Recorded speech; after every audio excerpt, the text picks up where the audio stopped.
नारायणं नमस्कृत्य नरं चैव नरोत्तमं देवीं सरस्वतीं व्यासं ततो जयमुदीरयेत्। हम सभी महाभारत के जिस पावन पुनीत ग्रंथ का श्रवण कर रहे हैं, उसमें हम सभी आज चतुश्चत्वारिंशोऽध्याय से आरंभ करेंगे। अर्थात महाभारत का जो आदि पर्व है उसका 44वां अध्याय। पूर्व की कथा प्रसंग में हम सभी ने श्रवण किया कि किस प्रकार से वह तक्षक नाग एक छोटे से कीड़े के स्वरूप में एक फल में आया और महाराज परीक्षित को 7वें दिन तक जब तक्षक ने नहीं काटा तो तक्षक ने देखा उस कीड़े को और कहा कि ब्राह्मणों का वह वचन सत्य हो जाए और यह कीड़ा ही तक्षक बनकर मुझे काट ले। ऐसा कहते ही उस छोटे से कीड़े ने बहुत विशाल तक्षक का रूप लिया और महाराज परीक्षित को काट लिया। तो सुत जी कहते हैं, ते तथा मंत्रिणो दृष्ट्वा भोगेन परिवेष्टितं विषण्णवदना सर्वे रुदु वृषदुःखिताः।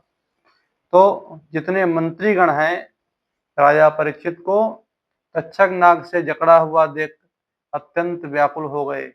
सभी के मुख पर विषाद छा गया और सभी बहुत ही दुखी हो गए। तं तु नादं ततः श्रुत्वा मन्त्रिणस्ते प्रदुद्रुवुः अपश्यन्त तथा यान्तं आकाशे नागमद्भुतम्। उसी समय उन्होंने देखा कि तक्षक की फुफकार भरी गर्जना सुन करके मंत्री लोग भाग चले।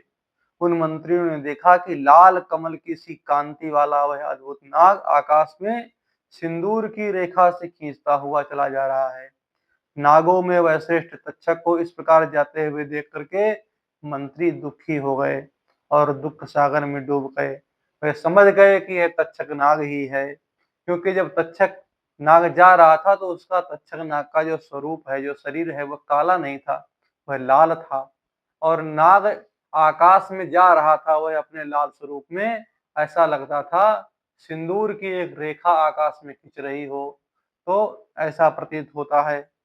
तो तक्षक नाग के काटते ही वह राजमहल भी अग्नि से आवृत होकर के धुंधु करके जलने लगा और मंत्रियों ने वहां भागते ही बना।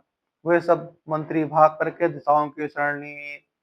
ततस्तु ते तद्गृहमग्निनावृतं प्रदीप्तमानं विसजेन भोगिनः भयात् परित्यज्य दिशः प्रपेदिरे पपात राजा सनिताडितो यथा। ततो नृपे तक्षक तेजसा हते प्रयुज्य सर्वाः परलोक सत्क्रिया शुचिर्द्विजो राजपुरोहितस्तदा तथैव ते तस्य नृपस्य मंत्रिणः। तक्षक की विषाग्नि द्वारा राजा परीक्षित के दग्ध हो जाने पर उनकी समस्त पारलौकिक क्रियाएं करके पवित्र ब्राह्मण राजपुरोहित उन महाराज के मंत्री तथा समस्त पूर्ववासी मनुष्यों ने मिलकर के उनके पुत्र को, जिनकी अवस्था बहुत छोटी थी, उनको राजा बना दिया। कुरुकुल का वह श्रेष्ठ वीर अपने शत्रुओं का विनाश करने वाला था, तो लोग उसको जन्मेजय कहते हैं।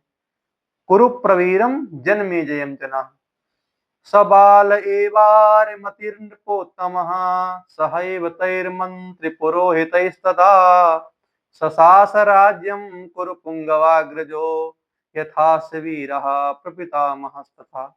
बचपन में ही जिस प्रकार जन्मेजय की बुद्धि श्रेष्ठ पुरुष के समान थी, ऐसी ही समान थी जैसे उनके प्रपितामह युधिष्ठिर की, और युधिष्ठिर की भांति उसकी बुद्धि थी। कुरुश्रेष्ठ वीरों के अग्रगण्य जन्मेजय भी उस समय मंत्री और पुरोहितों के साथ में धर्म पूर्वक राज्य का शासन करने लगे। मंत्रियों ने देखा कि अब जन्मेजय बड़े हो गए हैं, शत्रुओं को दबाने में समर्थ हो गए हैं, तब उन्होंने काशी राज की पुत्री वपुष्टमा के लिए सुवर्ण वर्मा नामक राजा से जाकर के याचना की। तो काशी राज उस समय सुवर्ण वर्मा थे, तो सुवर्ण वर्मा की जो पुत्री वपुष्टमा है उपष्टमा का विवाह जन्मेजय के साथ में हुआ। ततस्तु राजा नमित्रतापनम समीक्षते तस्य नृपस्य मंत्रिणः सुवर्णवर्माणमुपेत्य काशिपं वपुष्टमार्थं वरयां प्रचक्रमुः। तो काशी राज ने भली भांत देख करके और जन्मेजय को अच्छा अपना समझा दामाद बनाने के लिए, तो वपुष्टमा का विवाह उन्होंने जन्मेजय के साथ में कर दिया। और जन्मेजय ने भी वपुष्टमा को पाकर के बड़ी प्रसन्नता का अनुभव किया। दूसरी स्त्रियों की ओर कभी उन्होंने अपने मन को नहीं जाने दिया। सरसुफुल्लेषु वनेषु चैव हि प्रसन्नचेता विजहार वीर्यवान् तथा स राजान्यवरो विजह्निवान् यथोर्वशीं प्राप्य पुरा पुरुरवाः। राजाओं में श्रेष्ठ महापराक्रमी जन्मेजय ने प्रसन्न चित्त होकर के सरोवरों तथा पुष्प शोभित वनों में उपवनों में रानी वपुष्टमा के साथ उसी प्रकार विहार किया जैसे पूर्व काल में उर्वशी को पकड़ के महाराज पुररवा ने विहार किया था। जैसे पुररवा ने उर्वशी के साथ में अपना वैवाहिक जीवन बिताया था, उसी प्रकार से वपुष्टमा के साथ में राजा जन्मेजय ने भी निर्वाह किया। यथोर्वशीं प्राप्य पुरा पुरुरवा, पुरा अर्थात पूर्व काल में पुरुरवा जिस प्रकार उर्वशी को प्राप्त करके प्रसन्न हुए थे, वैसे ही वपुष्टमा को पा करके जन्मेजय भी प्रसन्न हो गए। जन्मेजय की जो पत्नी वपुष्टमा है वह बहुत पतिव्रता है। उनका सौंदर्य तो सर्वत्र विख्यात था। राजा के अंतःपुर में सबसे जो है सुंदर रमणी वही थी। राजा जन्मेजय को पति रूप में प्राप्त करके वह बिहार काल में बड़े अनुराग के साथ उन्हें आनंद प्रदान करती थी। तो वपुष्टमा चापि परम पतिव्रता प्रतीत रूपा समवाप्य भूपतिम भावेन रामा रमयाम बभूवसा बिहार काले सुधरो सुंदरी। तो वह बहुत ही अपना चारित्रिक जीवन व्यतीत करती थी। सूत जी कहते हैं कि कुछ दिनों के बाद में महातपस्वी, जो पूर्व में आपने जरत्कारु की कथा सुनी है, वो जरत्कारु मुनि संपूर्ण पृथ्वी पर विचरण कर रहे थे। वह जहाँ सायंकाल होता तो वहीं पर ठहर जाते, क्योंकि ये यायावर मुनि हैं और यायावर मुनि का इसी प्रकार का जीवन निर्वाह होता है। वे सर्वदा विचरण ही करते रहते हैं। तो जरत्कारु भी विचरण कर रहे थे। चरण दीक्षा महातेजा दुश्चराम कृतात्मभिः तीर्थे स्वाप्लवनं कृत्वा पुण्येषु विचचारः।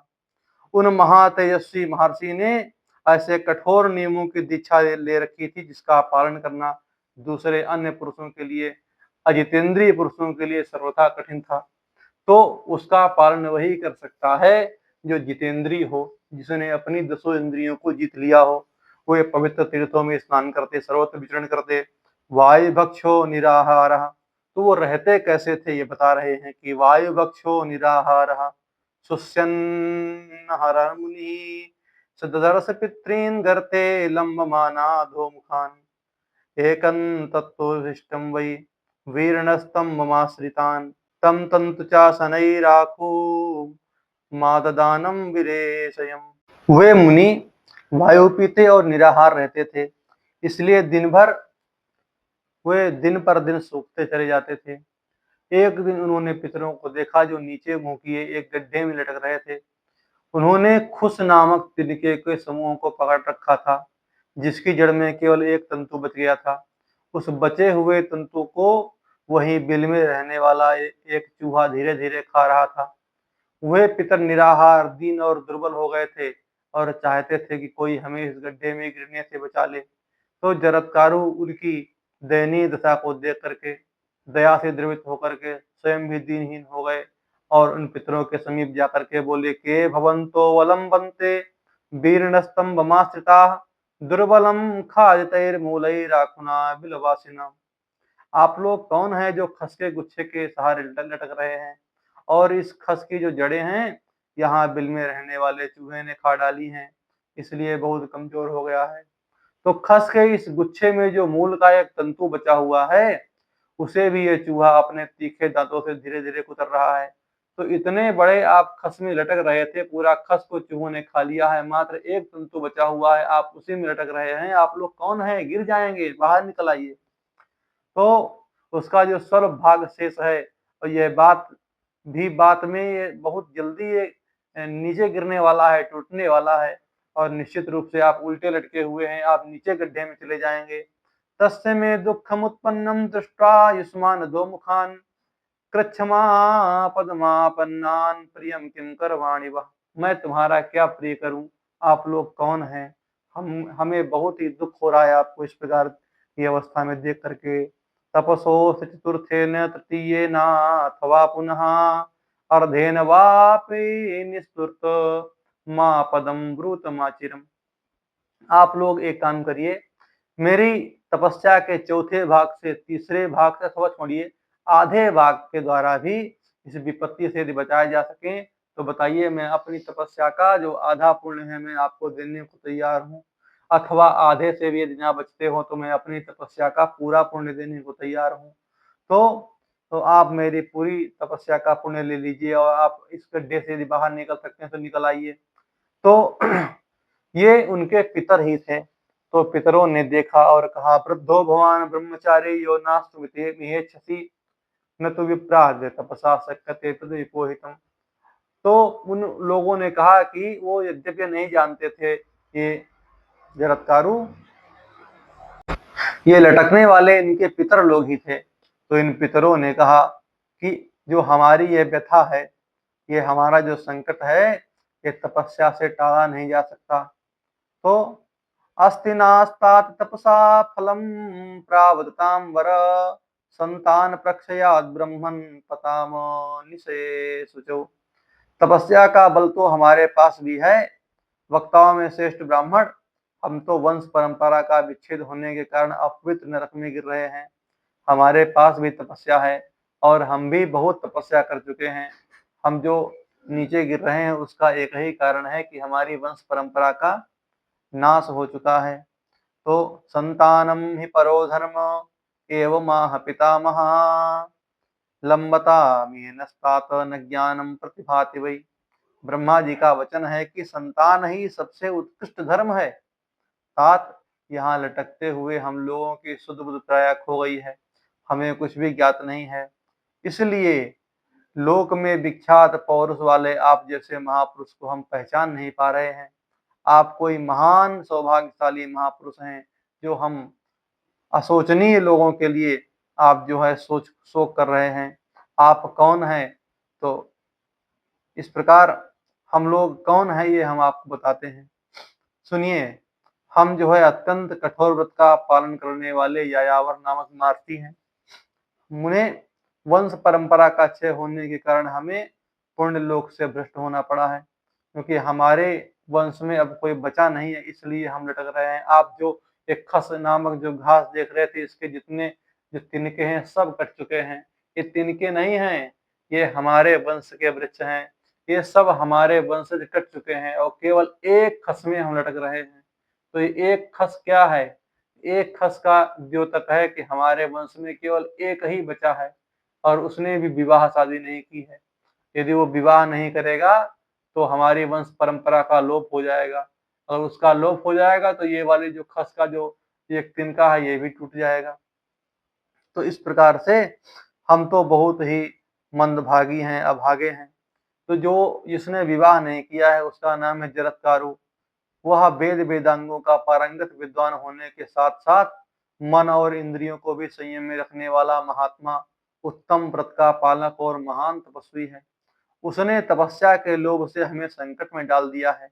उसके न पत्नी है, न पुत्र है, न कोई बंधु बांधव ही है। तस्मा लंबते महे गर्ते नष्ट संज्ञा हिनाथवत सवक्तव्यस्तया पृष्ठो अस्माकं नाथवत्तया।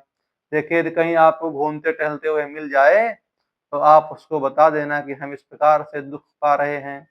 तो पितरस्ते वलंबनते गर्ते दीना अधोमुखा। तुम्हारे जो पितर हैं वो गर्त में नीचे मुंह किए हुए लटक रहे हैं। तुम उसको यदि कहीं वह तुमको मिलता है तो तुम उसको बता देना, इस प्रकार कहना, जरत्कारो तुम्हारे पितर अत्यंत दीन होकर के नीचे मुंह करके गड्ढे में लटक रहे हैं। तुम उत्तम रीति से पत्नी के साथ में विवाह कर लो और उसके द्वारा संतान उत्पन्न करो। तो कुलस्तंतुर ही ना शिष्टम तुम्हें कोई कस्तपोधन यत्तम पश्यति नो ब्रह्मन। वीर्णस्तम्भमाश्रितान् एषोऽस्माकं कुलस्तम्भो आस्ते स्वकुलवर्धन यानि पश्यसि वै ब्रह्मन् मूलानि हास्य वीरधा। तो जो तुम ये देख रहे हो ना एक तिनका, ये केवल हमारे कुल का अवलंब मात्र है। तो जो अब इसको भी चूहा कहीं न काट जाए, इसलिए जहाँ कहीं उसको पाना उस मूढ़ को, जरत्कारों को, तो उससे कह देना कि तुम्हारे जो है पितर बहुत दुःख पा रहे हैं। नैनस्तत्तपस्तस्य तारयिषत्तम छिन्नमूलान् परिभ्रष्टान् कालोपहत चेतसः अधा प्रविष्टान् पश्यास्मान् यथा दुष्कृतानि तथा अस्मासु पयते स्तोत्र सह सर्वै स बांधवै।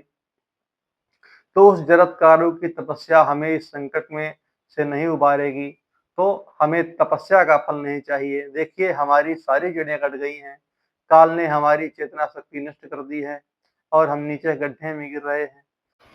हे ब्रह्मन, हमें सनाथ बनाने की दृष्टि से आप जरत्कारों के साथ में इस प्रकार वार्तालाप कीजिए कि जिससे वह पत्नी संग्रह करे, विवाह कर ले और अपने पुत्र को जन्म दे।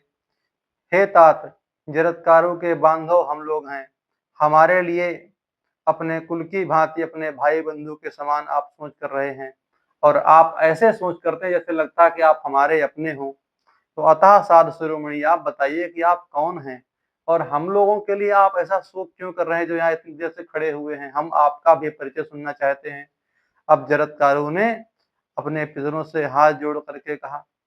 तो यहाँ पर उग्र श्रवाजी कहते हैं कि यह सुनकर के जरत्कारू शोक में मग्न हो गए और दुख से आंसू बहाते हुए गदगद वाणी से अपने पितरों से बोले कि मम पूर्वे भवन्तो वै पितरः स पितामहः तद्ब्रूत यन्मया कार्यं भवतां प्रियकाम्यया अहमेव जरत्कारुः किल्बिषि भवतां सुतः ते दंडम धारयत में दुष्कृतेर कृतात्मनः।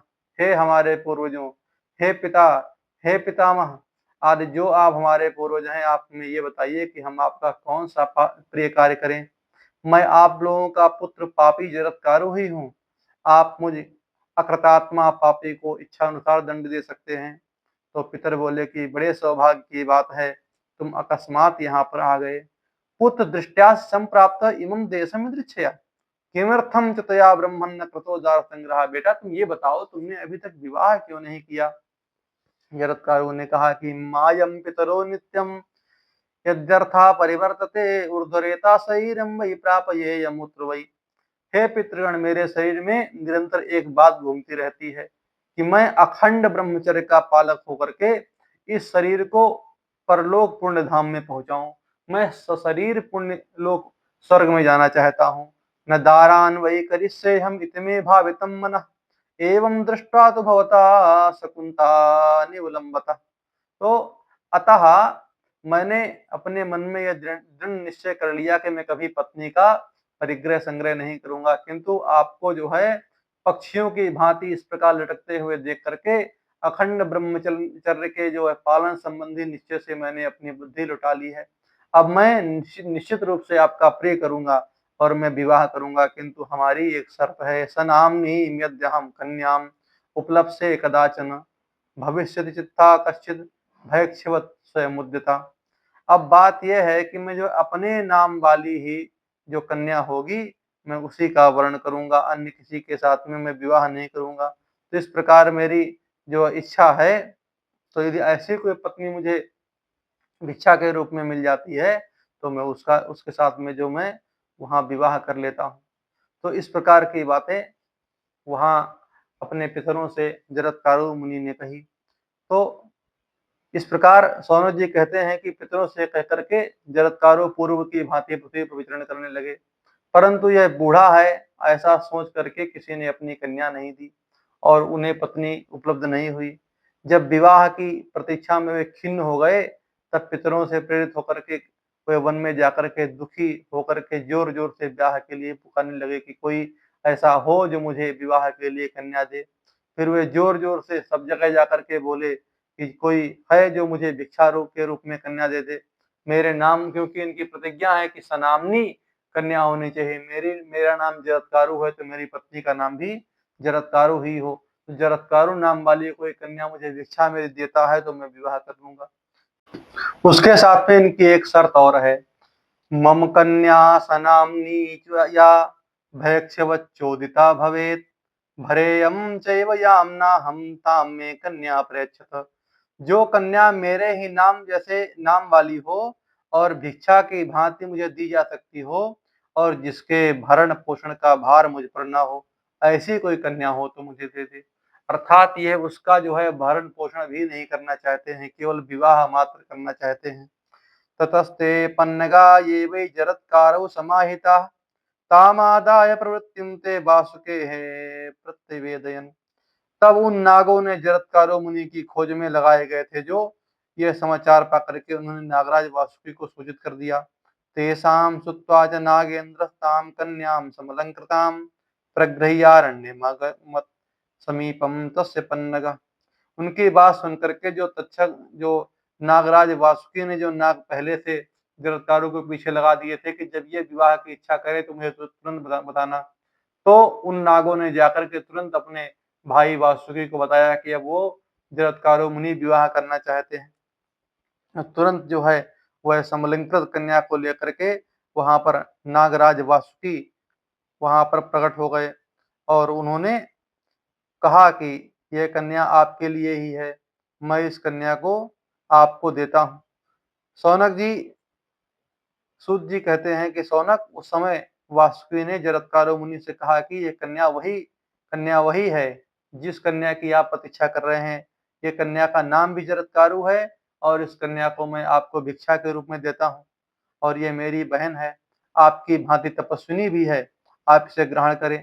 और जैसा कि आपकी शर्त है कि आपके ऊपर इसका भरण पोषण ना हो, तो इसका भरण पोषण मैं करूंगा, आप केवल इसके लिए विवाह कर लें। क्योंकि पहले से ही निश्चित है, नागों को जब श्राप मिल चुका है कद्रु के द्वारा कि उनका जो है नाश हो जाएगा, तब उसके लिए उपाय यही है कि जरत्कारु के जो पुत्र उत्पन्न होगा, यही पुत्र इनका जो है संरक्षण करेगा, इन नागों की रक्षा यही जरत्कारु का पुत्र ही करने वाला है।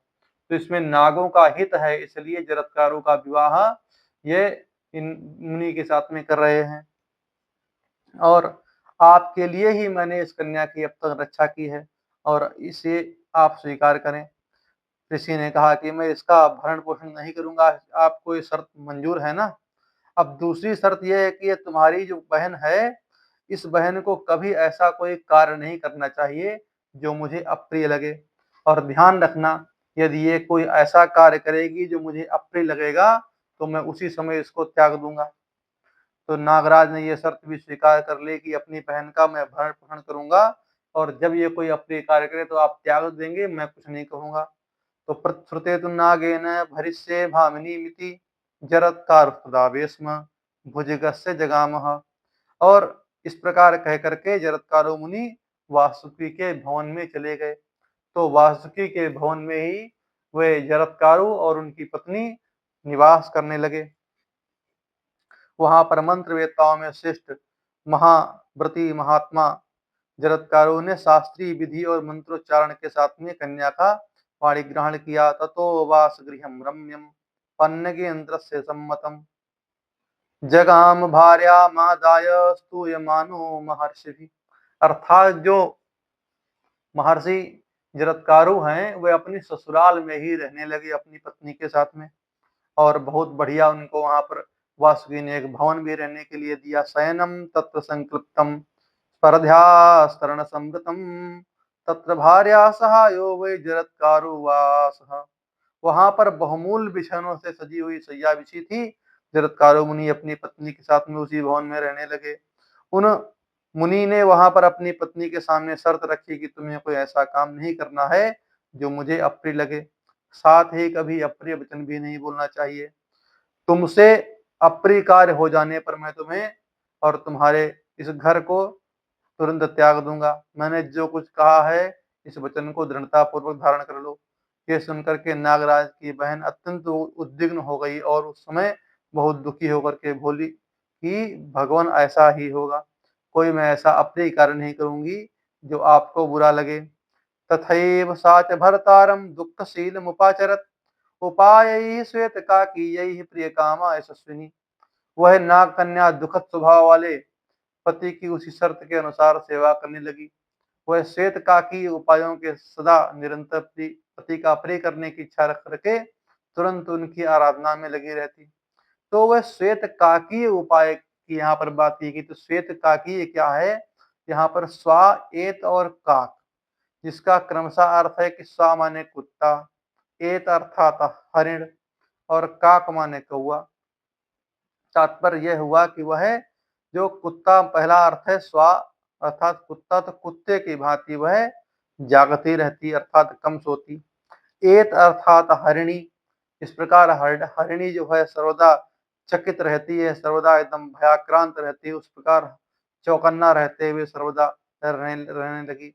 और काक अर्थात कौवा की भांति, कौवा जिस प्रकार इशारे को समझता है उस प्रकार इशारों को समझने के लिए सावधान रहती। तो कुत्ता, हरिण और कौवा में जो स्वभाव होता है, कुत्ता में कम सोने का स्वभाव, हरिण में चौकन्ना रहने का स्वभाव और कौवा में जो संकेत समझने के स्वभाव होते हैं, तीनों को उसने धारण कर लिया। इसी का तात्पर्य है श्वेतकाकीय उपायों के साथ में वह अपने पति का सर्वदा प्रिय करने की इच्छा से उनकी आराधना में लगी रहती। ऋतुकाले मतः ततः स्नाता कदाचित् वासुके स्वसा भर्तारं वेथा न्यायम् उपतस्थे महामुनिम्।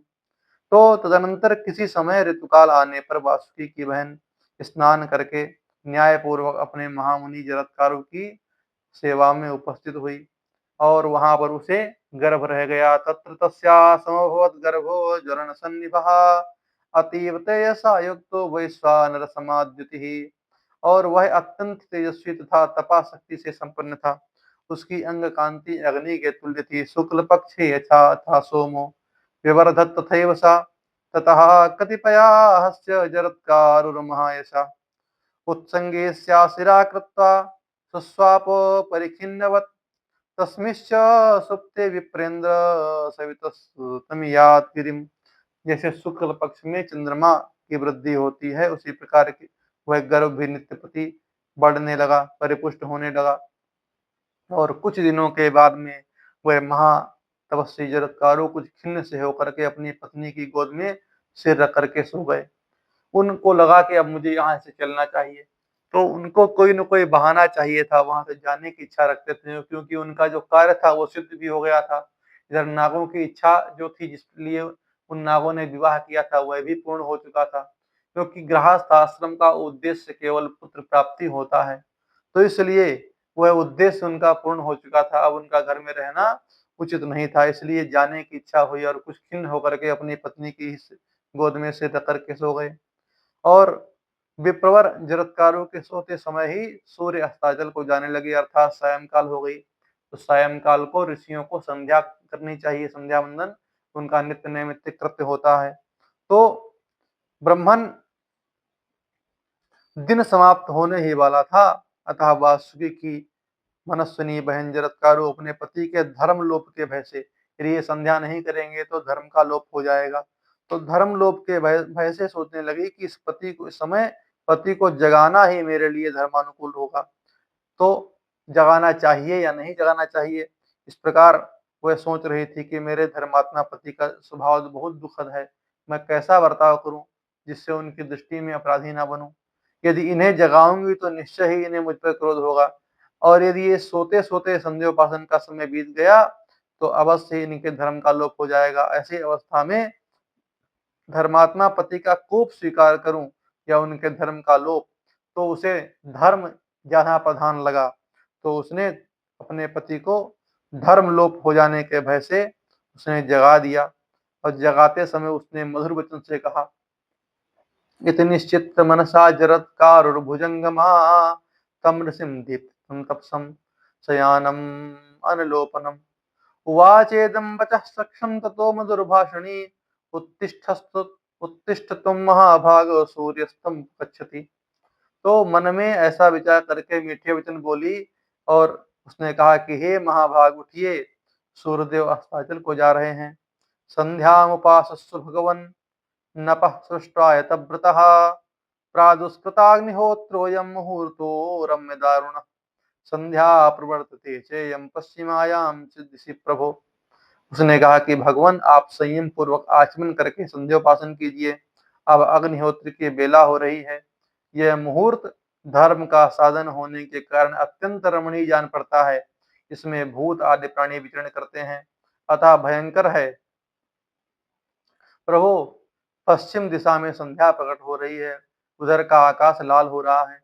इस प्रकार नाग कन्या के कहने पर महातपस्वी जरत्कारो मुनि जाग उठे। उसमें उनके क्रोध के मारे होंठ कांपने लगे। वे इस प्रकार बोले कि नाग कन्या, तूने मेरा यह अपमान किया है। समीपे ते न वक्ष्यामि गमिष्यामि यथागतम् शक्तिरस्ति न वा मोरो मयि सुप्ते विभावसो। इसलिए अब मैं तेरे पास नहीं रहूंगा, जैसे आया हूं वैसे ही चला जाऊंगा। हे वामोरु, सूर्य में इतनी शक्ति नहीं है कि मैं सोता रहूं और वे अस्त हो जाएं। यह मेरे हृदय में निश्चय है, जिसका कहीं अपमान हो जाए ऐसे पुरुष को वहां नहीं रहना चाहिए। अब इस फिर मेरी अथवा दूसरे लोगों धर्मशील पुरुषों की तो बात ही क्या। एवं मुक्ता जरत्कारुर्भर्ता हृदय कंपनम अब्रवीत भगनी तत्र वासगे सन्निवेशने। तो इस प्रकार जब पति ने कहा तो वह बहुत ही घबरा गई और वासुकी की बहन इस प्रकार बोली। उसने कहा कि हे विप्रवर, मैंने अपमान करने के लिए आपको नहीं जगाया, आपके धर्म का लोप न हो जाए इसलिए ऐसा किया। यह सुनकर के क्रोध में भरे हुए महातपस्वी ऋषि जरत्कारू ने अपनी पत्नी नागकन्या को त्याग देने की इच्छा रख करके उससे कहा कि नागकन्या, मैंने कभी झूठी बात अपने मुंह से नहीं निकाली है, अतः अब तो मैं अवश्य जाऊंगा ही। तो समयो हे समय पूर्वं तया सा मिथा कृतः सुखमस्मिषितो भद्रे ब्रूयास्त्वं भ्रातरं शुभे हितो मयि गते भीरु गता स भगवानिति तुम चापि मयि निष्क्रांतेन शोकं कर्तुमर्हसि। मैंने तुम्हारे साथ आपस में पहले ही ऐसी शर्त कर ली थी कि मैं यहाँ बड़े सुख से रहा हूँ, और यहाँ से मेरे चले जाने के बाद अपने भाई से कहना कि भगवान जरत्कारू चले गए। शुभे, मेरे निकल जाने पर तुम्हें शोक नहीं करना चाहिए। इत्युक्ता सानवद्यांगी प्रत्युवाच मुनिं तदा जरत्कारुं जरत्कारुश्चिंता शोक परायण। ऐसा कहने पर अनिंद सुंदरी जरत्कारू भाई के कार्य की चिंता और पति के वियोग जनित दुख में डूब गई। उसे लगा कि पता नहीं अब हमारे भाई का जो कार्य है कि हमारा पुत्र होना चाहिए, हमारे पुत्र के द्वारा ही हमारे भाई के शोक का नाश होगा, और दूसरा कि हमारे पति हमसे विलग हो रहे हैं, वे जा रहे हैं। तो उसे दोनों ओर से शोक हुआ, भाई के कार्य की चिंता भी हुई और पति के वियोग जनित जो उसे शोक भी हुआ। तो उसका मुख सूख गया, नेत्रों में आंसू आ गए और हृदय कांपने लगा। किसी प्रकार उसने धैर्य धारण करके सुंदर उस कन्या ने हाथ जोड़ करके गदगद वाणी से उन मुनि से कहा कि आप धर्मज्ञ हैं, सदा धर्म में स्थित रहने वाले हैं। मैं आपकी पत्नी धर्म में स्थित तथा आप प्रीतम के हित में लगी रहने वाली हूँ। आपको मुझे निरपराध अबला का त्याग नहीं करना चाहिए। मैंने मेरे भाई ने जिस उद्देश्य को लेकर के आपके साथ में विवाह किया था, मैं मंदभागिनी अब तक उसे न पा सकी। नागराज वासुकी मुझसे क्या कहेंगे। साधु शिरोमणि मेरे कुटुंबीजन माता के शाप से दबे हुए हैं। उन्हें मेरे द्वारा आपसे एक संतान की प्राप्ति अभीष्ट है, तो किंतु उसका भी अब तक दर्शन नहीं हुआ है। आपसे पुत्र की प्राप्ति हो जाए तो उसके द्वारा मेरी जाति के भाइयों का कल्याण हो जाएगा। संप्रयोगो भवान नायम ममो मोघस्तयादिज ज्ञातीनाम हितमिच्छन्ति भगवस्ताम प्रसादे। ब्रह्मन, आपसे जो मेरा संबंध हुआ है वह व्यर्थ नहीं जाना चाहिए। हे भगवान, अपने बांधव जनों का हित चाहती हुई मैं आपसे प्रसन्न होने की प्रार्थना करती हूँ। इदम व्यक्त रूपम में गर्भमादाय सत्तम कथम त्यक्ता महात्मा सन गंतुमिच्छा स्मनागसम। हे महाभाग, आपने जो गर्भ स्थापित किया है उसका स्वरूप या लक्षण अभी प्रकट नहीं हुआ है। महात्मा होकर ऐसी दशा में आप मुझे निरपराध पत्नी को त्याग करके कैसे जाना चाहते हैं। ये सुनकर के तपोधन महर्षि ने अपनी पत्नी जरतारु से उचित तथा अवसर के अनुरूप बात कही कि अयम अस्ति, तुम्हारे उदर गर्भ में है, तुम्हारा यह गर्भस्थ बालक अग्नि के समान तेजस्वी परम धर्मात्मा मुनि तथा वेद वेदांगों का पारंगत विद्वान होगा। एवं मुक्ता धर्मात्मा जरत्कारुण महान ऋषि उग्राय तपसे भूयो जगामो कृत निश्चय। तो ऐसा कहकर के धर्मात्मा महामुनि जरत्कारु, जिन्होंने जाने का दृढ़ निश्चय कर लिया था, वे कठोर तपस्या के लिए वन की ओर चले गए। और इधर जो जरत्कारु जो सर्प नागराज की बहन है, यह बहुत ही दुखी हुई और अपने भाइयों के पास में पहुँची और अपने भाई को यथाविधि जो समाचार था वह जैसा का वैसा याथा तथ्यम तपोधन भ्रातु सकाशम आगत्ते याथा तथ्यम तपोधन जे जैसा का वैसा ही सारा का सारा समाचार अपने भाइयों को सुना दिया। और ततः स भुजगश्रेष्ठा सत्ता सुमहत्प्रियम उवाच भगिनीं दीनां तदा दीनतरा स्वयं। तो बहुत दुखी हुए नागराज वासुकी और अपनी बहन से इस प्रकार से बोले, जानासि भद्रे यत् कार्यं प्रदाने कारणं च यत् पन्नगानां हितार्थाय पुत्रस्ते स्यात् ततो यदि। वासुकी नाग ने कहा कि भद्रे, सर्पों का जो महान कार्य है और मुनि के साथ तुम्हारा विवाह जो होने का उद्देश्य था, उसे तो तुम जानती ही हो। यदि उनके द्वारा तुम्हारे गर्भ से कोई पुत्र उत्पन्न हो जाता तो उससे सर्पों का बहुत बड़ा हित होता। ससर्वसत्रात्कीर्णो मोक्षयिष्यति वीर्यवान एवं पितामह पूर्व मुक्तवान सुसुरैः सह। तो वह हमको जो है हमारे भय से मुक्त कराएगा, जो सर्प यज्ञ होने वाला है उस सर्प यज्ञ से हमें मुक्त कराएगा, ऐसा पितामह ब्रह्मा ने पहले ही कह दिया है। अप्यस्ति गर्भा सुभगे तस्मात् ते मुनिसत्तमात् न चेच्छाम्य फलं तस्य दार कर्म मनीषिणः कार्यं न न्यायं प्रष्टुं त्वां कार्यमीदृशम् किंतु कार्यकरी यस्मात् ततः त्वां मचोजितम्। तो ऐसा है कि इस विषय में मैं तुमसे क्या पूछूं, और तुमसे हमें पूछना भी नहीं चाहिए, किंतु कार्य गौरवात्, तो कार्य के गौरव के उद्देश्य से मैं तुमसे इस विषय को पूछ रहा हूँ। तुम मुझे बताओ कि कोई गर्भ उनसे रह गया है अथवा नहीं। तो तुम्हारे महातपस्वी पति को जाने से रोकना किसी के लिए भी जो कठिन है, और यह जान करके मैं उनको लौटाने के लिए नहीं जाऊंगा और उनसे कोई ऐसा आग्रह भी नहीं करूंगा। कदाचित वे मुझे श्राप भी दे सकते हैं। तुम अपने पति की सारी चेष्टा मुझे बताओ। मेरे हृदय में दीर्घकाल से जो भयंकर कांटा चुभा हुआ है उसे तुम निकाल दो। भाई के इस प्रकार पूछने पर जरत्कारु अपने संतप्त भ्राता नागराज वासुकी को धीरे बांधती हुई इस प्रकार बोली, पृष्टो मया पत्य हेतो समहात्मा महात्पा अस्तीत्युत्तरमुद्दिश्य ममेदं गतवांससा। जब मैंने पूछा था तो मेरे गर्व के विषय में अस्ति, उन्होंने इतना ही कहा था और इतना कहकर के वन को चले गए थे। और उन्होंने कभी भी विनोद में भी, मुझे यहाँ तक याद है, कभी हंसी मजाक में भी उन्होंने कोई झूठ बात मुझसे नहीं कही है। और फिर तो वे इस परिस्थिति में कभी झूठ बोल ही नहीं सकते। तो भैया, मेरे पति तपस्या के धनी हैं। उन्होंने जाते समय मुझसे कहा था कि तुम कार्य सिद्धि के संबंध में किसी प्रकार की चिंता न करना। तुम्हारे जो बहुत उत्तम पुत्र उत्पन्न होगा और जो सूर्य और अग्नि के समान तेजस्वी होगा। इतना कह कर के वे वन में चले गए और अब तुम्हारे हृदय में दुःख नहीं होना चाहिए, दुःख दूर हो जाना चाहिए।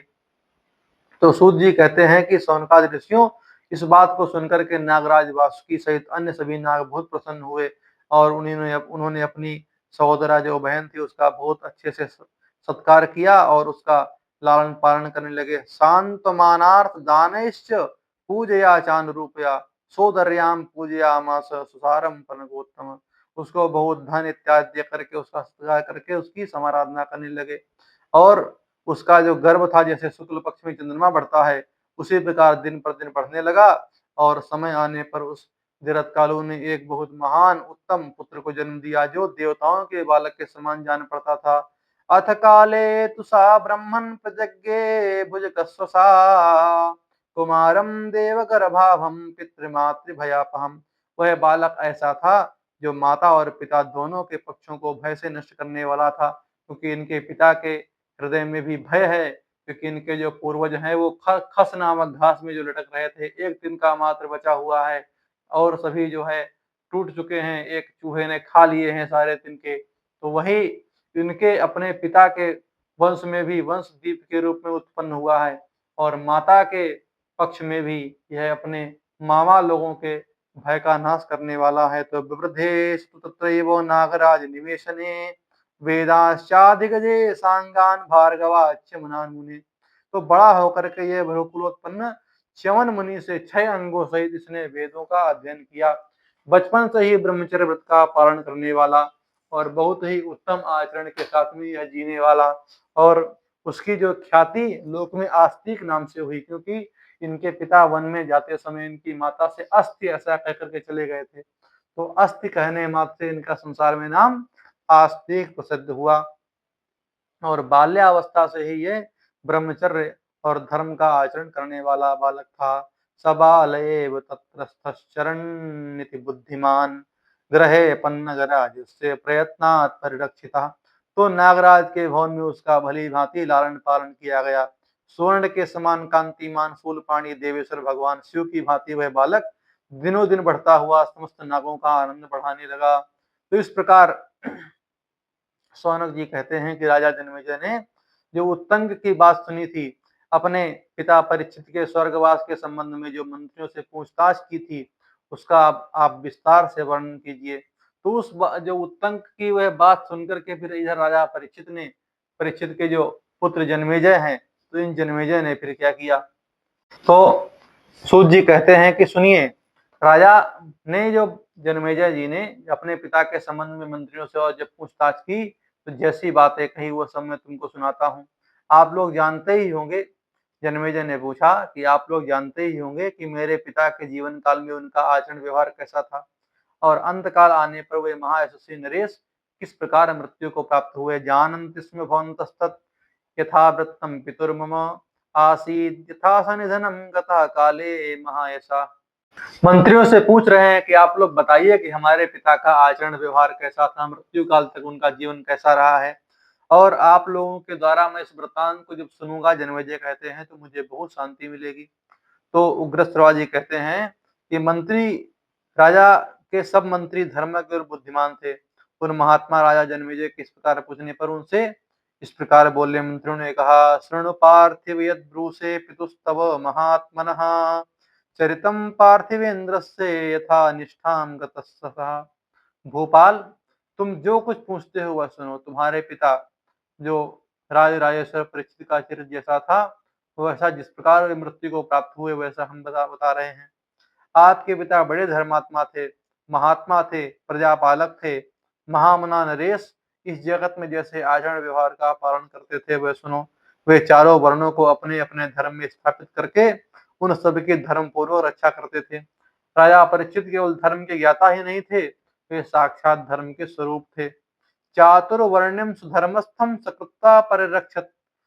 धर्म तो धर्मविद राजा धर्मो विग्रहवानिव। वे धर्म के स्वरूप ही थे।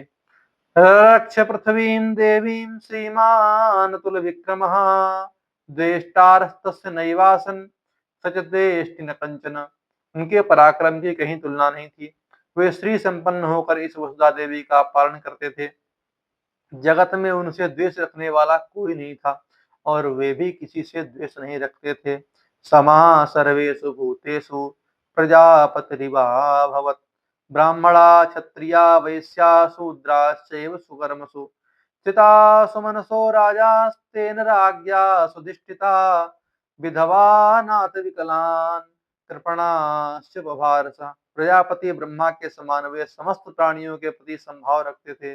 महाराज परीक्षित के शासन काल में रहकर के ब्राह्मण क्षत्रिय वैश्य शूद्र सभी अपने अपने वर्णाश्रम में जो उनके लिए उचित कर्म में संलग्न रहते थे और प्रसन्न चित्त रहते थे। वे महाराज विधवाओं, अनाथों, अंगहीनों और दीनों का भरण पोषण करने वाले थे। दूसरे चंद्रमा की भांति उनका दर्शन संपूर्ण प्राणियों के लिए सुखद और सुलभ था। उनके राज्य में सब लोग हृष्ट पुष्ट थे। वे लक्ष्मीवान थे, सत्यवादी, अटल पराक्रमी थे। धनुर्वेदेतु शिष्यो भून् नृपः सारद्वतस्य सा गोविंदस्य प्रियश्चासीत् पिता ते जन्मेजय।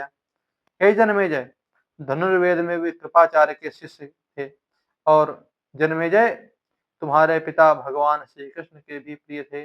लोकस्य चैव सर्वस्य प्रिय आसीन् महायशा परिक्षीणेषु कुरु सोयत् तरारायामजीजनत् परिरक्षित भवेत् तेन सौभद्रस्यात्मजो बली राजधर्मार्थ कुशलो युक्ता सर्वगुणैर्वृता। वे महायशस्वी महाराज संपूर्ण जगत के प्रेम पात्र थे। जब कुरुकुल परिक्षीण हो चुका था, सर्वत्र नष्ट हो चुका था, उस समय उनका जन्म हुआ था उत्तरा के गर्भ से। इसलिए वे महाबली अभिमन्यु कुमार परीक्षित नाम से विख्यात हुए। धर्म और अर्थ में वे अत्यंत निपुण थे। राजधर्म और अर्थ नीति में उनकी निपुणता थी। समस्त सद्गुणों ने उनका वर्ण कर लिया था। वे सदा उनसे संयुक्त रहते थे। जितेन्द्रियश्चात्मवांश्चात् मेधावी धर्मसेविता षड्वर्ग जिन महाबुद्धिर्नीति शास्त्र विदुत्तमः। उन्होंने अपनी इंद्रियों को जीत करके मन को वश में रख कर लिया था। वे मेधावी तथा धर्म का सेवन करने वाले थे। उन्होंने काम, क्रोध, लोभ, मोह, मद, मात्सर्य इन 6 शत्रुओं पर विजय प्राप्त कर ली थी। उनकी बुद्धि विशाल थी। वे नीति के विद्वानों में सर्वश्रेष्ठ थे। प्रजा इमास्तव पिता षष्टिवर्ण्याय पालयत् ततोदिष्टान्तमापन्नः सर्वेषां दुःखमावहन्। ततस्त्वं पुरुषश्रेष्ठ धर्मेण प्रतिपेदिवान्। इदं वर्षसहस्राणि राज्यं कुरुकुलागतं। बाल एवाभिषिक्तस्त्वं सर्वभूतानुपालकः। तुम्हारे पिता ने 60 वर्ष की आयु तक इन समस्त प्रजाजनों का पालन किया था। तदनंतर हम सबको दुख दे करके उन्होंने विदेह कैवल्य प्राप्त किया। कुरुश्रेष्ठ, पिता के देहावसान के बाद तुमने धर्मपूर्वक इस राज्य को ग्रहण किया है, जो सहस्त्रों वर्षों से कुरुकुल के अधीन चला आ रहा है। बाल्यावस्था में ही तुम्हारा राज्याभिषेक हुआ था। तब से तुम ही इस राज्य के समस्त प्राणियों का पालन करते हो। जन्मेजय ने कहा, नास्मिन् कुले जातु बभूव राजा यो न प्रजावान प्रियकृत प्रियश्च विशेषता प्रेक्ष्य पितामहानाम वृत्तम महद्वृत्तपरायणानाम। मंत्रियों, हमारे इस कुल में कभी कोई ऐसा राजा नहीं हुआ जो प्रजा का प्रिय करने वाला तथा सब लोगों का प्रेम पात्र न रहा हो। विशेषता महापुरुषों के आचार में प्रवृत्त रहने वाले हमारे पितामह प्रपितामह के सदाचार को देख करके प्राय सभी लोग धर्मपरायण ही रहे होंगे। अब मैं जानना चाहता हूँ कि वैसे मेरे धर्मात्मा पिता की मृत्यु किस प्रकार हुई। आप लोग मुझे इसका यथावत वर्णन करें। मैं इस विषय में सब बातें ठीक-ठीक सुनना चाहता हूँ। एवं संचोदितः राज्ञा मंत्रिणस्तेन राधिपम् ऊचु सर्वे यथा वृत्तम् राज्ञः प्रियहितैषिणः। तो सूत जी कहते हैं कि सौनकादि ऋषियों, जब राजा परीक्षित के पुत्र जन्मेजय ने इस प्रकार से प्रश्न किया, तो मंत्रियों ने महाराज से इस प्रकार वृत्तांत ठीक-ठीक से कहा। मंत्रियों ने कहा कि स राजा पृथ्वीपालः सर्वशस्त्रभृतांबरः बभूव मृगयाशीलस्तव राजन पिता सुधा। तुम्हारे जो पितामह थे और जो प्रपितामह थे, तो उनका जो स्वभाव, भूपाल परीक्षित, जो सर्वदा महाबाहु पांडु की भांति पशुओं को मारने वाला उनका स्वभाव था। युद्ध में भी वे पांडु की भांति ही धनुर्धर वीरों में श्रेष्ठ सिद्ध होते थे। एक दिन की बात है, संपूर्ण राज्य में जो है राज्य कार्य का भार हम लोगों पर रख करके वन में शिकार खेलने के लिए चले गए। वहां उन्होंने पंख युक्त बाण से एक हिंसक पशु को बींध डाला। बींध करके तुरंत ही गहन वन में उसका पीछा किया और वे तलवार बांधे पैदल ही चले जा रहे थे। उनके पास बाणों से भरा हुआ विशाल तुणी था। वह घायल पशु उस घने वन में कहीं छिप गया।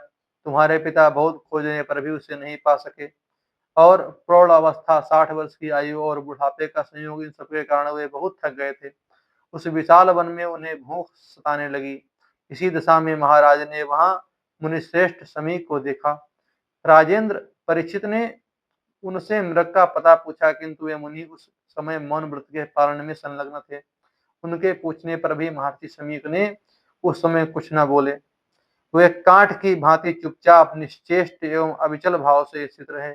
यह देख करके भूख, प्यास और थकावट से व्याकुल राजा परीक्षित को उन मौन व्रतधारी शांत महर्षि पर तत्काल क्रोध आ गया। राजा को यह पता नहीं था कि महर्षि मौन व्रती हैं। अतः क्रोध में भरे हुए आपके पिता ने उनका तिरस्कार कर दिया। उन्होंने धनुष की नोक से पृथ्वी पर पड़े हुए एक मृत सर्प को उठा करके उन शुद्धात्मा महर्षि के कंधे पर डाल दिया। नचो नचो वाच समेधावी तमथो साधु साधुवा तस्थौ तथैव चाक्रुद्धा सर्पम स्कंधेन धारयन्। किंतु मेधावी मुनि ने इसके लिए उन्हें भला या बुरा कुछ नहीं कहा। वे क्रोध रहित होकर के कंधे पर मरा हुआ सर्प लिए पूर्व शांत भाव में बैठे रहे। तो मंत्रियों ने कहा कि उस समय राजा परीक्षित भूख से पीड़ित होकर के समीक मुनि के कंधे पर उस मृतक सर्प को डाल करके पुनः अपनी राजधानी में लौट आए। उन महर्षि के श्रृंगी नामक एक महातेजस्वी पुत्र था, जिसका जन्म गाय के पेट से हुआ था। वह महान यशस्वी, तीव्र शक्तिशाली और अत्यंत क्रोधी था। एक दिन उसने आचार्य देव के समीप जाकर के पूजा की और उनकी आज्ञा लेकर के वह घर को लौटा। उस समय श्रृंगी ऋषि ने अपने एक सहपाठी मित्र के मुख से सुना कि तुम्हारे पिता अपने पिता के तिरस्कृत होने की उसने बात सुनी। तो उस राज सिंह श्रृंगी को यह मालूम हुआ कि मेरे पिता कांट की भांति चुपचाप बैठे थे और उनके कंधे पर मृतक सर्प डाल दिया गया। वे अब भी उस सर्प को अपने कंधे पर रखे हुए हैं। यद्यपि उन्होंने कोई अपराध नहीं किया था, वे मुनिश्रेष्ठ तपस्वी, जितेंद्री, विशुद्धात्मा, कर्मनिष्ठ, अद्भुत शक्तिशाली, तपस्या द्वारा कांतिमान शरीर वाले, अपने अंगों को संयम में रखने वाले, सदाचारी, शुभवक्ता, निश्चल भाव से स्थित, लोभ रहित, क्षुद्रता शून्य और दोष दृष्टि से रहित, वृद्ध, मौन व्रतावलंबी तो होने पर भी तो भी आपके पिता परीक्षित ने उनका तिरस्कार किया है। ये सब जान करके उस बाल्यावस्था में ही वृद्धों का यह वह तेज धारण किए रहने वाला महातेजस्वी ऋषि कुमार क्रोध से आग बबूला हो उठा। उसने तुम्हारे पिता को श्राप दे दिया। सक्षिप्रमुदकं स्पृष्ट्वा रोषादिदमुवाचः पितरं ते विसन्धाय ते सा प्रज्वलन्निव। तो उसने श्राप दिया और कहा कि उस पापी को आज से 7 रात के बाद मेरी वाक शक्ति से प्रेरित होकर के प्रचंड तेजस्वी विषधर तक्षक नाग कुपित हो अपनी विषाग्नि से जला देगा। देखो मेरी तपस्या का बल। आशीष विषाग्नि तेजसा मद्वा केवल चोदिता सप्तरात्रा पापम पश्च में तपसो बलम। तो उसने कहा कि अनागस्य गुरो जो में मृतम सर्पमवासयत् तम नागस्तक्षका क्रुद्धत्ते सा प्रदहस्यति। तो वह तक्षक जो है उस दुष्ट राजा को काट लेगा। ऐसा कह करके उस बालक उस स्थान पर गया जहां पर उसके पिता बैठे हुए थे। पिता को देख करके उसने राजा को शाप देने की बात बताई। तब मुनि श्रेष्ठ समीक ने तुम्हारे पिता के पास अपने शिष्य गौरमुख को भेजा, जो सुशील और गुणवान था। उसने विश्राम कर लेने पर राजा से सब बातें बताई और महर्षि का संदेश इस प्रकार सुनाया कि भूपाल, मेरे पुत्र ने तुम्हें श्राप दिया है, अतः सावधान हो जाओ।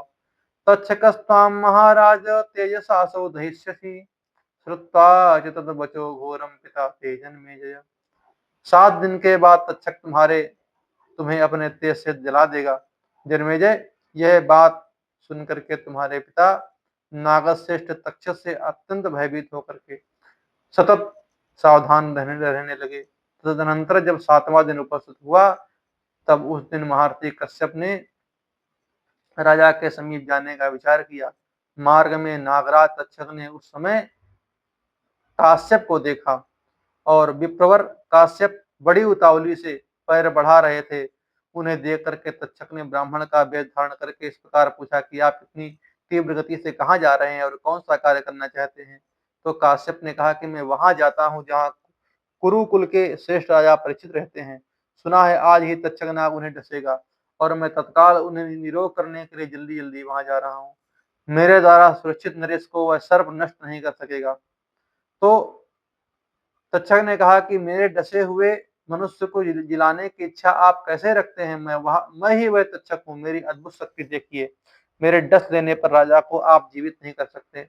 ऐसा कहकर के तक्षक ने एक वृक्ष को डस लिया और नाग के डसते ही वह वृक्ष जल करके भस्म हो गया। तदनंतर काश्यप ने अपनी मंत्र विद्या के बल से वृक्ष को पूर्व हरा भरा कर दिया। अब तक्षक जो है काश्यप को प्रलोभन देने लगा कि उसने कहा कि तुम्हारी जो इच्छा हो मुझसे मांग लो। और तक्षक के ऐसा कहने पर काश्यप ने उससे कहा कि मैं वहां पर तो धन की इच्छा से जा रहा हूँ। उनके ऐसा कहने पर तक्षक ने महात्मा काश्यप से मधुर वाणी से कहा, हे अनघ, तुम राजा से जितना धन पाना चाहते हो उससे भी अधिक मुझसे ही ले लो और तुम लौट जाओ। तक्षक नाग की यह बात सुनकर के मनुष्यों में श्रेष्ठ काश्यप उससे इच्छा अनुसार धन लेकर के लौट गए। ब्राह्मण के चले जाने पर तक्षक ने छल से भोपालों में श्रेष्ठ तुम्हारे धर्मात्मा पिता राजा परीक्षित के राजमहल में बहुत सावधानी के साथ में जो रहते थे, वहाँ उसने प्रवेश किया और अपनी विषाग्नि से भस्म कर दिया। तदनंतर विजय की प्राप्ति के लिए तुम्हारा राजा के पद पर अभिषेक किया गया। नृपश्रेष्ठ, यद्यपि यह प्रसंग बड़ा ही निष्ठुर और दुखदायक है, तथापि तुम्हारे पूछने से हमने सब बात तुम्हें कही है। यह सब कुछ हमने अपनी आंखों से देखा, कानों से भी ठीक ठीक सुना है। हे महाराज, इस प्रकार तक्षक ने तुम्हारे पिता राजा परीक्षित का तिरस्कार किया है। इन महर्षि उत्तंग को भी उसने बहुत तंग किया है। यह सब तुमने सुन लिया, अब तुम जैसा उचित समझो वैसा करो। श्रुत्वा चैनम नरश्रेष्ठ पार्थिवस्य पराभवम् अस्य चरसेरुत्तकस्य विदत्स्व यदनन्तरम् एतस्मिन्नेव काले तु स राजा जन्मेजय उवाच मंत्रिणा सर्वान् इदं वाक्यमरिन्दम। ऐसा सुन करके राजा जन्मेजय शत्रुओं का दमन करने वाले इस प्रकार से बोले। आज तत्कहितं केन यद्वृत्तं तद्वनस्पतौ आश्चर्यभूतं लोकस्य भस्म राशि कृतं तदा। उस वृक्ष से डसे जाने और फिर हरे होने की बात आप लोगों से किसने कही? मुझे लगता है इसमें कुछ न कुछ कहीं न कहीं कुछ गड़बड़ है। जो वन में जो राजा का जो उस ब्राह्मण काश्यप और तक्षक के मध्य जो संवाद हुआ था, वह तो किसी ने देखा नहीं। उसको ना तक्षक ने आपसे बताया और ना ही काश्यप ने आपसे बताया, तो यह प्रसंग आप लोगों के पास तक कहाँ से आया कि वह तक्षक ने वृक्ष में काट लिया, वृक्ष सूख गया, फिर काश्यप ब्राह्मण ने पुनः वृक्ष को हरा भरा कर लिया, फिर वह काश्यप ब्राह्मण धन लेकर के चला गया। यह जो है कहाँ से आपने सुना? तो बहुत आश्चर्य की बात है। यदि काश्यप के आ जाने से उनके मंत्रों द्वारा तक्षक का विष नष्ट कर दिया जाता, तो निश्चय ही मेरे पिता बच जाते। परंतु उस पापात्मा नीच सर्प ने अपने मन में यह सोचा होगा, यदि मेरे डसे हुए राजा को ब्राह्मण जिला देंगे तो लोग कहेंगे कि तक्षक का विष नष्ट हो गया। इस प्रकार तक्षक लोक में उपहास का पात्र बन जाएगा। अवश्य ही ऐसा सोच करके उसने ब्राह्मण को धन के द्वारा संतुष्ट किया था। अच्छा, भविष्य में यत्नपूर्वक कोई न कोई उपाय करके तक्षक को इसके लिए दंड दूंगा। परंतु मैं सुनना चाहता हूँ कि नागराज, तक्षक और काश्यप ब्राह्मण का संवाद तो निर्जन वन में हुआ होगा। यह सब वृत्तांत आप लोगों तक कैसे आया? यह बात आप तक कैसे पहुंची? यह सब सुनकर मैं सर्पों के नाश का विचार करूंगा। मंत्री बोले, सुनो विप्रवर, काश्यप और नागराज तक्षक का मार्ग में एक दूसरे के साथ जो समागम हुआ था, उसका समाचार जिसने और जिस प्रकार हमारे सामने बताया गया, वह हम वर्णन करते हैं। उस वृक्ष पर पहले से ही कोई मनुष्य लकड़ी लेने के लिए सूखी डाली खोजता हुआ चढ़ गया था। तो कोई मनुष्य वहां पर लकड़ी काट रहा था उसी वृक्ष पर, और तक्षक, नाग और ब्राह्मण दोनों ही नहीं जानते थे कि वृक्ष पर कोई मनुष्य भी है। राजन, तक्षक के काटने पर उस वृक्ष के साथ ही वह मनुष्य भी जलकर भस्म हो गया था। परंतु राजेंद्र, ब्राह्मण के प्रभाव से वह भी उस वृक्ष के साथ जी उठा।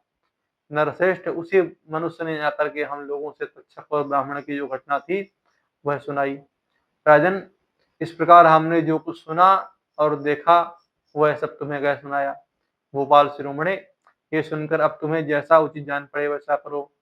सूत जी कहते हैं, मंत्रिणाम तो वचा श्रुत्वा स राजा जन्मेजय परे तप्यत दुखार्ता प्रत्यपिंसन कर्म करे।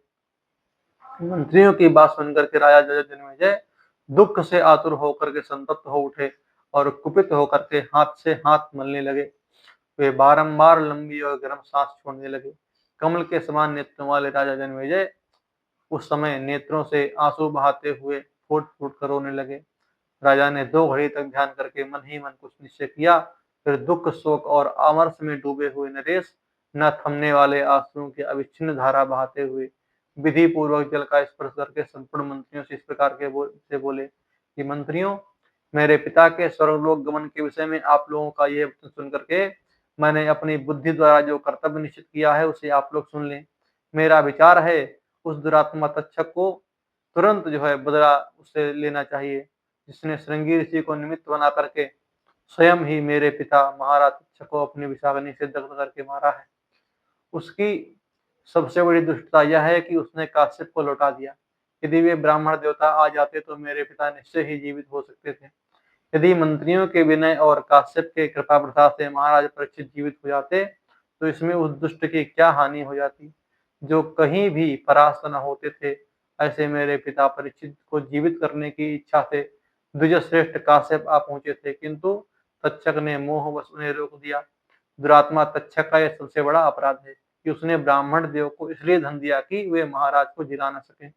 इसलिए मैं महारथी उत्तंग का तथा अपने आप सब लोगों का अत्यंत प्रिय करने के लिए पिता के वैर का अवश्य बदला लूंगा। अब सूत जी कहते हैं कि श्रीमान राजा जन्मेजय ने जब ऐसा कहा तब उनके मंत्रियों ने भी उस बात का समर्थन किया। तत्पश्चात राजा सर्प यज्ञ कराने की प्रतिज्ञा पर आरूढ़ हो गए। संपूर्ण वसुधा के स्वामी भरतवंशियों में श्रेष्ठ परीक्षित कुमार राजा जन्मेजय ने उस समय पुरोहित तथा ऋतुजों को बुलाकर के कार्य सिद्ध करने वाली बात कही। यो मे हिंसितवांस्तात तुच्छकः सदुरात्मवान् प्रतिकुर्यां तथा तस्य तद्भवन्तो ब्रुवन्तु मे अपि तत्कर्म विदितं भवतां येन पन्नग। ब्राह्मणों, जिस दुरात्मा तक्षक ने मेरे पिता की हत्या की है, उससे मैं उसी प्रकार बदला लेना चाहता हूँ। इसके लिए मुझे क्या करना चाहिए, आप लोग बताएं। क्या आप लोगों को कोई ऐसा कर्म विदित है जिसके द्वारा मैं तक्षक नाग को उसके बंधु बांधवों सहित जलती हुई आग में झोंक सकूं? उसने अपनी विषाग्नि से पूर्व काल में मेरे पिता को जिस प्रकार दग्ध किया था, उसी प्रकार मैं भी उस पापी सर्प को जलाकर भस्म कर देना चाहता हूँ। ऋतुजों ने कहा कि अस्ति राजन महत्सत्रम तदर्थम देव निर्मितम सर्वसत्रमिति ख्यातम पुराणे परिपठ्यते। पुराणों में कहा गया है, पहले से ही उसका विधान हो चुका है। इसके लिए एक महान यज्ञ है जिसका देवताओं ने आपके लिए पहले से ही निर्माण कर रखा है। उसका नाम है सर्प सत्र। पुराणों में उसका वर्णन आता है, आहर्ता तस्य सत्रस्य तन्नान्योऽस्ति नराधिपो यदि पौराणिकाः प्राहुः अस्माकं चास्ति सकृतुः। उस यज्ञ का अनुष्ठान करने वाला आपके सिवा कोई दूसरा नहीं है, ऐसा पौराणिक विद्वान कहते हैं। उस यज्ञ का विधान हम लोगों को मालूम है। एवं मुक्ता स राजर्षि मेने दग्धम तक्षकम हुतासन मुखे दीप्ते प्रविष्टमित्तत्तम। हे साधु शिरोमणि, ऋतुजों के ऐसा कहने पर राजर्षि जन्मेजय को विश्वास हो गया कि अब तक्षक निश्चय ही प्रज्वलित अग्नि के मुख में समाकर भस्म हो जाएगा। ततो ब्रवीन मंत्रविदस्तान् राजा ब्राह्मणस्तदा आहरिष्यामि तत्सत्रं संभारा संभ्रयन्तु मे। तब राजा ने उस समय उन ब्रह्मवेत्ता ब्राह्मणों से कहा, मैं उस यज्ञ का अनुष्ठान करूंगा, आप लोग उसके लिए आवश्यक सामग्री संग्रह कीजिए।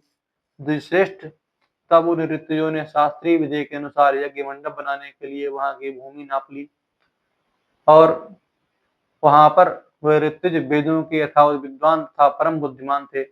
उन्होंने विधि पूर्वक मन के अनुरूप एक यज्ञ मंडप बनाया जो परम समृद्धि से संपन्न, उत्तम द्विजों के समुदाय से सुशोभित, प्रचुर धनधान से परिपूर्ण तथा ऋतुजों से सुशोभित था। उस यज्ञ मंडप का निर्माण करा करके ऋतुजों ने सर्प यज्ञ की सिद्धि के लिए उस समय राजा जन्मेजय को दीक्षा दी। इसी समय जबकि सर्प सत्र भी आरंभ होने वाला था, वहां पहले ही एक घटना हुई। उस यज्ञ में विघ्न डालने वाला बहुत बड़ा कारण प्रकट हो गया था। जब वह यज्ञ मंडप बनाया जा रहा था, उस समय वास्तु शास्त्र के पारंगत विद्वान, बुद्धिमान एवं अनुभवी सूत्रधार शिल्पवेत्ता सूत ने वहां आकर कहा, जिस स्थान और समय में यह यज्ञ मंडप मापने की क्रिया प्रारंभ हुई है, उसे देखकर यह मालूम होता है कि एक ब्राह्मण को निमित्त बनाकर यह यज्ञ पूर्ण न हो सकेगा। यह सुनकर के राजा जन्मेजय ने दीक्षा लेने से पहले ही उस सेवक को ये आदेश दे दिया कि मुझे सूचित किए बिना किसी अपरिचित व्यक्ति को यज्ञ मंडप में प्रवेश न करने दिया जाए। सूत जी कहते हैं कि ततः कर्म प्रवृत्ते सर्वसत्र विधानतः परिक्रामश्च विधिवत स्वस्वे कर्मणि याजका। सौनक, तदनंतर सर्प यज्ञ की विधि से कार्य प्रारंभ हुआ। सब याजक विधि पूर्वक अपने अपने कर्म में संलग्न हो गए। सबकी आंखें धुएं से लाल हो रही थी। वे सभी ऋत्विज काले वस्त्र पहन करके मंत्रोच्चार पूर्वक प्रज्वलित अग्नि में होम करने लगे। कंपयन्तस्तत सर्वेषां ऊर्गाणां मनांसि च सर्पांजुहुस्तत्र सर्पानग्निमुखे तदा। वे समस्त सर्पों के हृदय में कपकपी पैदा करते हुए उनके नाम ले लेकर के उन सबका वहां आग के मुख में होम करने लगे। तत्पश्चात सर्पगण तड़पड़ाते और दीन स्वर में एक दूसरे को पुकारते हुए प्रज्वलित अग्नि में टपाटप गिरने लगे। तथा सर्पा समापेतु प्रदीप्ते हव्यवाहने विचेष्टमाना कृपणा माहवयन्तः परस्परम् विस्फुरन्तः स्वहन्तश्च वेष्टयन्तः परस्परं पुच्छैः शिरोभिश्च विषम चित्रभानोपवेदिरे। वे उछलते, लंबी सांसें लेते, पूंछ और फनों से एक दूसरे को लपेटते हुए धधकते आग के भीतर अधिकाधिक संख्या में गिरने लगे। श्वेता कृष्णाश्च नीलाश्च स्थाविरा शिशवस्तथा नदन्तो विविधान् नादान् पेतुर्दीप्ते विभावसौ। सफेद, काले, नीले, बूढ़े, बच्चे सभी प्रकार के सर्प विविध प्रकार से चित्कार करते हुए जलती आग में विवश होकर गिर रहे थे। क्रोशयोजन मात्रा ही गोकर्णस्य प्रमाणतः पतन्ते यस्त्रं वेगेन वह्नावग्नि नकाम्बर। एक कोस लंबे कोई सर्प थे, कोई 4 कोस, कोई किन्हीं किन्हीं की लंबाई तो केवल गाय के कान के बराबर थी। अग्निहोत्रियों में श्रेष्ठ सौनक वे मोटे बड़े सभी सर्प बड़े वेग से अग्नि की ज्वाला में निरंतर आहुति बन रहे थे। इस प्रकार लाखों करोड़ों तथा अरबों सर्प वहां विवश होकर के नष्ट हो गए। कुछ सर्पों की आकृति घोड़ों के समान थी और कुछ की हाथी की सूंड के समान। कितने की विशालकाय महाबली नाग मतवाले गजराजों को मात कर रहे थे। भयंकर विषवाले छोटे बड़े अनेक रंग के बहुत संख्यक सर्प जो देखने में भयंकर और परिघ के समान मोटे, अकारण ही डस देने वाले और अत्यंत शक्तिशाली थे, वे अपनी माता के साप से पीड़ित होकर के स्वयं ही अग्नि में पड़ रहे थे। इस प्रकार जो सर्प हैं वो सब स्वयं ही उस अग्निकुंड में आकर के गिर रहे थे। सूतनंदन, पांडववंशी बुद्धिमान राजा जन्मेजय के उस सर्प यज्ञ में कौन कौन से महर्षि ऋत्विज बने? के सदस्या बभूवुश्च सर्वसूत्रे सुधारणे विषाद जनने इत्यर्थम पन्नगानाम महाभय। यहाँ पर सौनक जी कहते हैं कि वहां पर अत्यंत भयंकर सर्पसूत्र में जो सर्पों के लिए महान भयदायक और विषादजनक था, उसमें कौन कौन से मुनि सदस्य हुए? तात ये सब बातें आप उनको विस्तार पूर्वक बताइए। और सूतपुत्र, यह भी सूचित कीजिए कि सर्वसत्र की विधि को जानने वाले विद्वानों में श्रेष्ठ समझे जाने योग्य कौन कौन से महर्षि वहां पर उपस्थित थे, अर्थात उस सर्वसत्र को करवाने वाले ऋत्विज जो ब्राह्मण थे वे कौन थे? सौनक जी, उग्र सरवाजी ने कहा कि हे सौनक जी, मैं आपको उन मनीषी महात्माओं के नाम बता रहा हूँ जो उस समय राजा जन्मेजय के सदस्य थे और वृद्ध एवं विद्वान ब्राह्मण कौत्स, उद्गाता, जैमिनी, ब्रह्मा, सारंगव और पिंगल अध्वर्यु थे। सदस्यश्चाभवद्व्यास पुत्र शिष्य सहायवान उद्दालका प्रमथका श्वेतकेतुश्च पिंगलः असितो देवलश्चैवो नारदा पर्वतस्तथा आत्रेया कुण्डजठरो द्विजा कालकटस्तथा वात्सः सुतस्रवा वृद्धो जपस्वाध्यायशीलवान् कोहलो देवशर्मा च मौद्गल्या समसौरभा। तो इस प्रकार पुत्र शिष्यों सहित भगवान वेदव्यास, उद्दालक, प्रमतक, श्वेतकेतु, पिंगल, असी, देवल, नारद, पर्वत, आत्रेय, कुंड, जरठ, द्विजश्रेष्ठ, कालघट, वात्स, जप और स्वाध्याय में लगे रहने वाले बूढ़े श्रुतस्रवा, कोहल, देवशर्मा, मौद्गल्य, समसौरभ और अन्य बहुत से वेद विद्या के पारंगत ब्राह्मण जन्मेजय के उस सर्प यज्ञ में सदस्य बने थे। उस समय उस महान यज्ञ सर्प सूत्र में ज्यो ज्यो ऋत्विज लोग आहुतियां डालते, त्यों त्यों प्राणी मात्र को भय देने वाले घोर सर्प वहां आकर के उस यज्ञ कुंड में गिर रहे थे। नागों की चर्बी और मेद से भरे हुए कितने ही नाले बह चले। निरंतर जलने वाले सर्पों की तीखी दुर्गंध चारों ओर फैलने लगी। जो आकाश में जो आग में पड़े थे, आकाश में ठहरे हुए थे और जलती हुई आग की ज्वाला में पक रहे थे। उन सभी सर्पों का करुण क्रंदन निरंतर जोर जोर से सुनाई पड़ रहा था। तक्षक नाग ने जब सुना कि राजा जन्मेजय ने सर्प यज्ञ की दीक्षा ली है, तब उसे सुनते ही वह देवराज इंद्र के भवन में चला गया। वहां उसने सब बातें ठीक ठीक कह सुनाई। फिर सर्पों में श्रेष्ठ तक्षक ने अपराध करने के कारण भयभीत होकर के इंद्र की शरण ली। तब इंद्र ने अत्यंत प्रसन्न होकर कहा कि तक्षक, तुम्हें यहाँ उस सर्प यज्ञ के से कोई भी भय नहीं है। प्रसादितो मया पूर्वं तवार्थाय पितामहा, तस्मात् तव भयं नास्ति वेत्तु ते मानसो जरा। तुम्हारे लिए मैंने पहले से ही पितामह ब्रह्मा जी को प्रसन्न कर लिया है, अतः तुम्हें कुछ भी भय नहीं है। तुम्हारी मानसिक चिंता दूर हो जानी चाहिए।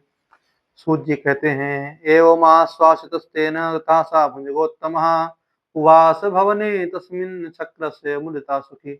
वह तक्षक इंद्र के भवन में सुखी होकर के वहीं रहने लगा और यज्ञ में नाग निरंतर आहुति बनते जा रहे थे। सर्पों का परिवार थोड़ा बच गया था। देख करके वासुकी नाग जो है अत्यंत दुखी होकर मन ही मन संतप्त होने लगे और अपनी बहन से इस प्रकार के से बोले कि मैं बहुत दुखी हो रहा हूँ, मेरे नेत्र घूम रहे हैं, मुझे दिशाएं नहीं सूझ रही हैं। दृष्टिर्भ्रामति मे तीव हृदयं दीर्यतीव च पतिस्याम्यसो हृद्यम तस्मिन् दीप्ते विभावसो। अब जान पड़ता है कि मैं बेहोश होकर के उस यज्ञ की प्रज्वलित अग्नि में गिर पड़ूंगा। जन्मेजय का वह यज्ञ हम लोगों की हिंसा के लिए ही हो रहा है। निश्चय ही अब मुझे भी यमलोक जाना पड़ेगा। बहन, जिसके लिए मैंने तुम्हारा विवाह जरत्कारू मुनि से किया था, उसका यह अवसर आ गया है। तुम बांधवों सहित हमारी रक्षा करो। श्रेष्ठ कन्या, पूर्व काल में साक्षात ब्रह्मा जी से मुझे कहा गया था। ब्रह्मा जी ने मुझसे कहा था कि आस्तिक उस यज्ञ को बंद करा देगा। तदवत्से ब्रूहि सर्वत्सं स्वं कुमारं वृद्धसम्मतं ममाद्यत्वं समृद्धस्य मोक्षार्थं वेद वित्तमाम।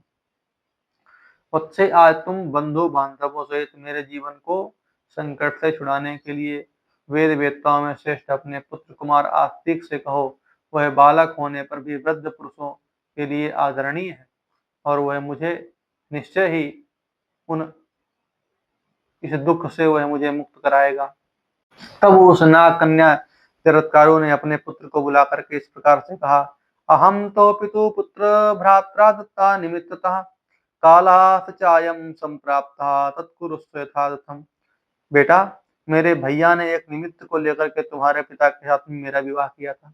उसकी पूर्ति का यही उपयुक्त अवसर हुआ है, अतः तुम यथावत रूप से उस उद्देश्य की पूर्ति करो। आस्तिक ने पूछा कि माँ, मामा जी ने किस निमित्त को लेकर के पिताजी से तुम्हारा विवाह किया था? वह मुझे ठीक ठीक बताओ। उसे सुनकर मैं उसकी सिद्धि के लिए यत्न करूंगा। तदनंतर अपने बंधु बांधवों का हित चाहने वाली नागराज जरत्कारों ने आस्तिक से इस प्रकार से कहा कि संपूर्ण नागों की माता कद्रु नाम से विख्यात है। उन्होंने किसी समय रुष्ट होकर के अपने पुत्रों को श्राप दिया था। जिस कारण से वह श्राप दिया था वह बताती हूँ, सुनो। अश्वों का राजा जो उच्च श्रवा है,